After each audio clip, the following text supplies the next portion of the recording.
সমাজ মাধ্যমে সেই কোন যুগ থেকে বিভিন্ন চটুল প্যারোডি, মূলত চটিকে কেন্দ্র করেই শুনে আসছি। সেই কফি হাউসের আড্ডাটা প্যারোডি হোক, ডেলো পাহাড়ের সেই আড্ডাটা আজ আর নেই। একদম সেই 2012-13 সেই সময় থেকে শুরু করে আজকের এই রিসেন্ট বেরোনো হাম্বারাম্বা খাম্বার প্যারোডি, এগুলো শুনে আমি একদম লোভ সামলাতে পারলাম না। অতটা প্রতিভা, মানে কাব্য প্রতিভা নিয়ে না জন্মালেও নিজের মতো একটা মনে গুনগুনিয়ে বেরিয়েই গেল। দেখলাম বাচ্চাদের গল্প গান শুনে বাচ্চাদের তো সেই সরল, সেই সেই নিষ্পাপ অপাপবিদ্ধ ব্যাপারটা আর নেই বাচ্চাদের। এখন তো কিছু করারও নেই, কারণ এমনই খারাপ সময় তারা জন্মে গেছে। এখন তাদেরকে কেই বা বাঁচাবে?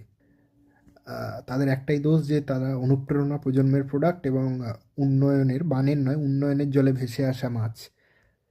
তাই তাদের সেই কালজয়ী নিষ্পাপ গানকে ধার নিয়ে আমারও একটা প্যারোডি দু লাইন অন্তত দুকলি করবার খুব ইচ্ছে হলো।